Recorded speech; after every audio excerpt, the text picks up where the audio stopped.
Assalamualaikum. Hello everyone. Welcome back to my channel A Plus Mind. And today we are going to learn about histogram. We will understand what is a histogram, what frequency means, and most important, how to draw histogram step by step, just like we draw plots. Let's get started. What is a histogram? A histogram is a graph used to represent the continuous class intervals. In a histogram, class intervals are on the x-axis, frequencies are on the y-axis, and bars touches each other means no gaps. This is a question. This is a table. You see this. Let's first understand this table. In this table, there is a rupees 10 to 20, 20 to 30, 30 to 40, 40 to 50, 50 to 60. And this is a pen cost. Means I understand this 15 pen cost of 10 to 20 rupees. Firstly, I explain this table. We have two rows. The first row shows the class intervals. This is a class interval in which rupees. There are the price ranges of pens for cost. These are price ranges. 10 to 20 rupees, 20 to 30. These are the class intervals. The second row shows the frequency. These are the frequencies. Frequency means how many pens were sold in each price range. For example, 15 pens cost between 10 and 20 rupees and 20 pen cost between 10, 20 to 30 rupees and so on. Frequency simply means how many times something occurs. Now understanding continuous class intervals. Now notice something important. The class intervals are continuous. That means the upper limits of one interval is the lower limit of next interval. Understanding continuous class intervals. Now notice something important. The class intervals are continuous. These are continuous. That means the upper limit of one interval is the lower limit of the next interval. Upper limit of next interval is the lower limit of next interval. The upper limit of one interval is the lower limit of next interval. For example,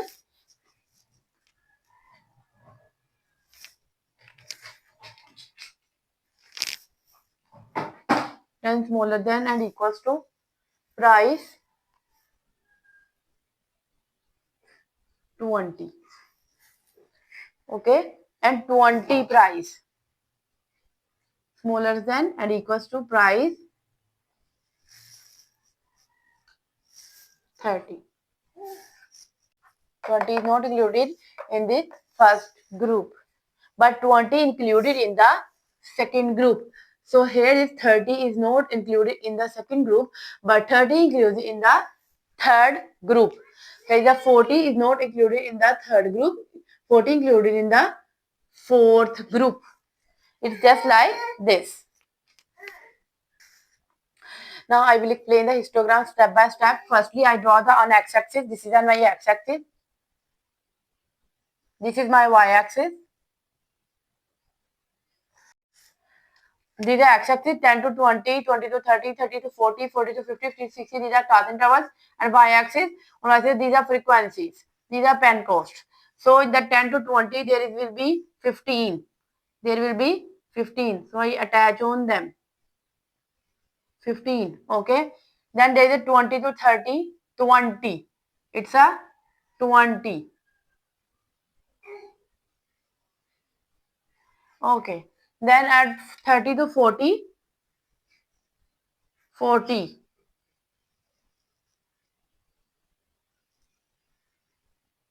And then 40 to 50, 15. 50 to 60, it's 5. It's a histogram. But histogram is just like line graph. But how we draw there is a histogram, not a line graph. Because line graph is separate. There is a separate. It's a separate, just like this. Just like this. But histogram, bars attach with each other. Bars attach with each other. So it's a histogram. See, there is a continuous. In the continuous class intervals, we use histogram. We don't use bar graph.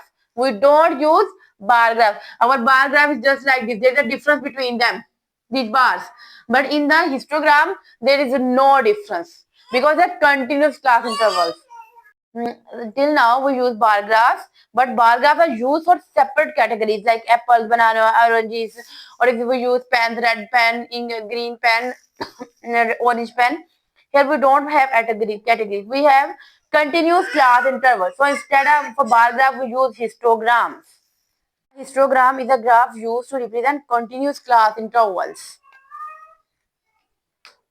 In a histogram, class intervals are on x-axis and frequency on the y-axis, and bar touches each other. There is no gaps. How to draw a histogram? I explained you this. We draw on x-axis horizontally class intervals, y-axis on the frequencies, price range of the pens. On the y-axis, we write numbers of pens sold.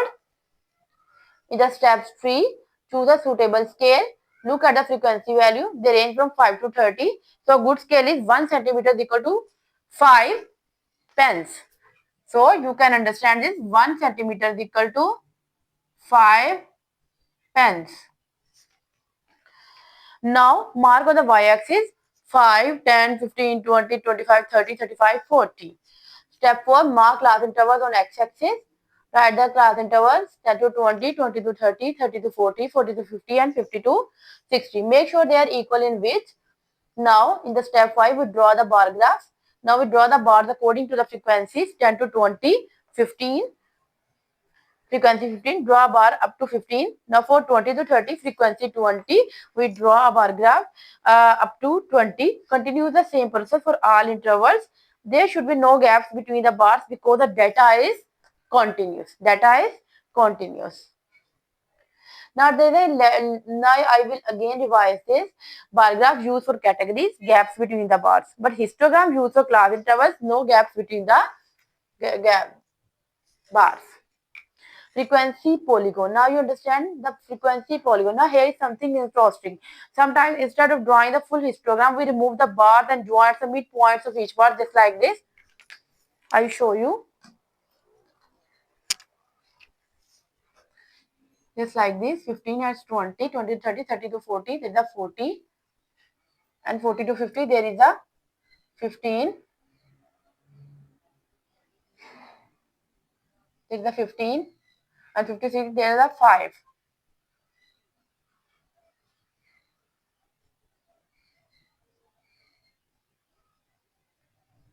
It's a frequency polygon. Sometimes instead of drawing the full histogram, we remove the bar and join these midpoints. We remove these bars and we join these points.